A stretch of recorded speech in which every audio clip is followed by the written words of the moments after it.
Hello guys, പുലർച്ചെ 3:30 എഴുന്നേറ്റ് എമ്പുരാൻ കാണാൻ വേണ്ടി മേക്കപ്പ് ഇട്ടുകൊണ്ടിരിക്കുന്നതാണ് കേട്ടോ നിങ്ങളിപ്പോൾ കാണണേ. രാത്രി 1 മണി വരെ ഇരുന്ന് ലൂസിഫർ കണ്ടു തീർത്തിട്ടാണ് ഇപ്പോൾ എമ്പുരാൻ കാണാൻ വേണ്ടി പോകുന്നത്. ആദ്യമായിട്ടാണ് ഞാൻ വെളുപ്പാങ്കാലത്തൊക്കെ എഴുന്നേറ്റിട്ട് സിനിമയ്ക്ക് പോണത്.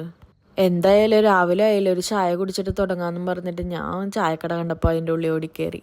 ചായ കുടിയൊക്കെ കഴിഞ്ഞ് നേരെ തിയേറ്ററിലേക്ക് വിട്ടു കേട്ടോ. ഫ്രണ്ടിലെ കുറച്ച് സീറ്റ് ഒഴിച്ചിട്ട് ബാക്കി എല്ലാം ഫില്ലായിരുന്നു. അപ്പം ഇനി സിനിമ കണ്ടു കഴിഞ്ഞിട്ട് വരാം. എങ്ങനെയുണ്ടായിരുന്നു പടം?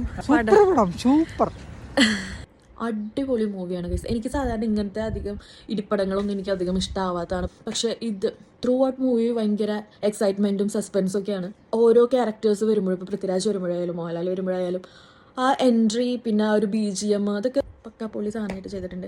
അപ്പോൾ ഇനി പാർട്ട് 3 ആണെങ്കിൽ പോലും അവർ കുറച്ച് സീൻസ് കാണിച്ചിട്ട് എൻ്റെ എപ്പിസോഡിൻ്റെ ഭയങ്കര എക്സൈറ്റഡ് സീൻസാണ്. ഇപ്പോൾ പാർട്ട് 3ക്ക് വേണ്ടി ഇനി വെയിറ്റിംഗ് ആയിരിക്കും. ഞാൻ ആദ്യമായിട്ടാണ് ഫസ്റ്റ് ഷോയ്ക്ക് പോണത്. അപ്പോൾ എല്ലാവരും പോയി കാണാം. Bye bye.